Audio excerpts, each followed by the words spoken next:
For nearly 100 years, humanity has been fighting a war against an invisible enemy that's been around for billions of years, bacteria. And for a long time, we were winning, big time. We had these miracle drugs that could turn a deadly infection into a total non-issue.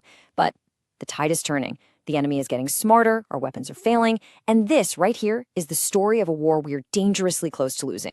So let's rewind a bit. It all kicked off with what we now call the golden age of antibiotics. I mean, look at this timeline. From the 1940s through the 60s, it was just boom, boom, boom, one major discovery after another.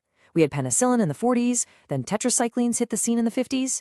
It felt like we had an endless supply of new, powerful weapons to throw at any bug that came our way. And what was the spark that lit this whole fire? Well, it was that famous, almost accidental discovery by Alexander Fleming. You know the story. He saw some mold killing bacteria on a petri dish.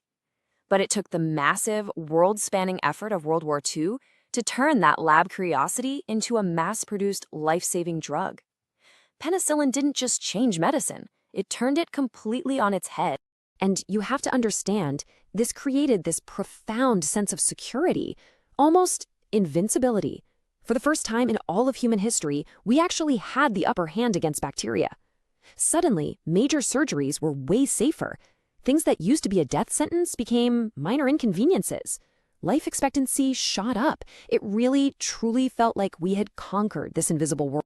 And then reality hit. That feeling of security, it's gone. Because if we don't make some major changes, and fast, by the year 2050, antibiotic resistance is on track to kill 10 million people every single year. To put that in perspective, that's more than die from cancer right now. The war is so far from over. So, how in the world did we get here? Well, the problem has a name: antibiotic resistance. It's evolution, pure and simple. We throw our best drugs at them, and the few bacteria that happen to have a defense survive. They multiply, they share their defensive tricks with other bacteria, and pretty soon our once powerful weapons are useless. They're just adapting way faster than we are. Now, here's where it gets really interesting. When you think of superbugs, you probably think of hospitals, right? Well, that's part of the story. But one of the biggest, most overlooked battlefields is the farm. The way we use antibiotics in agriculture has accidentally created the perfect training ground for the toughest bacteria on the planet. Okay, so let's follow the trail. It often starts with antibiotics being used in low doses, not just to treat sick animals, but to make them grow faster. This constant low-level exposure is like a training gym for bacteria. The weakest get wiped out, and the strongest, most resistant ones survive and take over. From there, these superbugs get into the meat, the soil, the water, and eventually they find their way to us. Now, you might be thinking, come on, what's the risk from a single hamburger? And you're right, the risk from any one meal is tiny.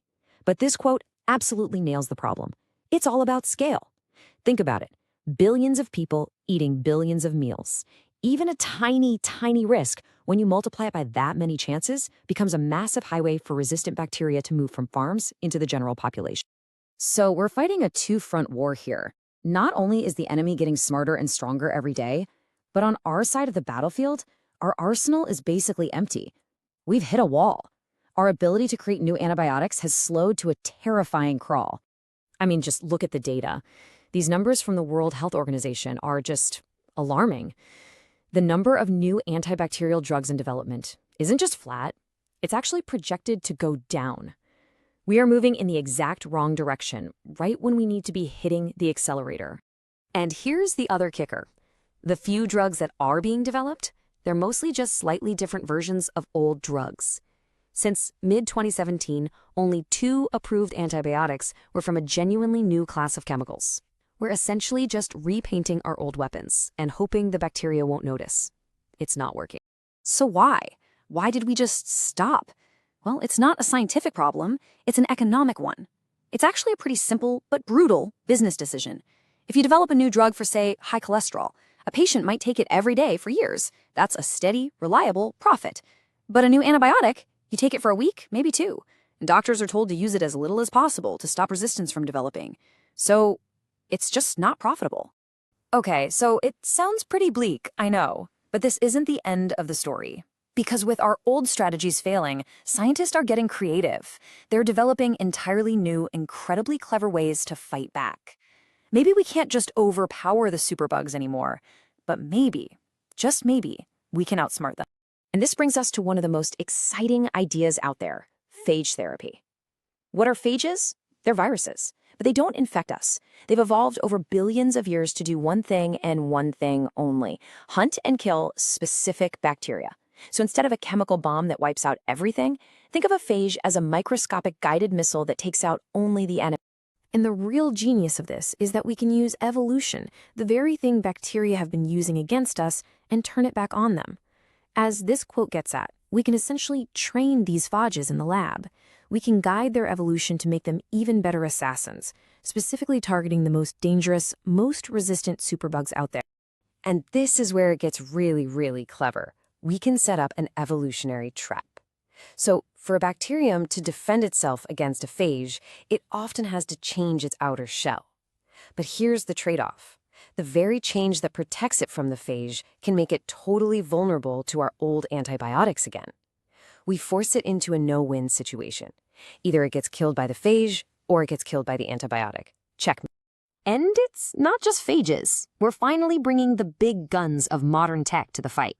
We're using AI to analyze millions of compounds in a fraction of a second to find potential new drugs. And we're using something called genome mining to uncover the instructions for making antibiotics that are hidden inside the DNA of microbes we can't even grow in a lab.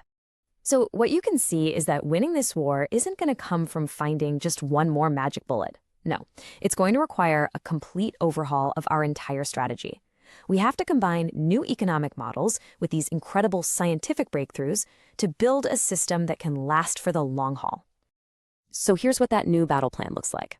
We need new ways to pay for these drugs, like a subscription model where governments pay for the innovation, not for how many pills are sold. We have to go all in on new science like AI. We need to explore new frontiers, searching for brand new compounds in the deepest oceans and driest deserts. And we have to use new tactics, like that 1-2 punch of phages and antibiotics, to keep the bacteria constantly off balance. You know, that first golden age of antibiotics was born out of the incredible urgency and global focus of a world war. We proved we could mobilize science and industry when we faced a clear and present danger. The question for all of us now is, do we have the will to do it again? To win this silent, creeping war before it's too late? Found this useful? Let me know by dropping a comment and hitting the like button. Don't forget to subscribe so you never miss our next deep dive.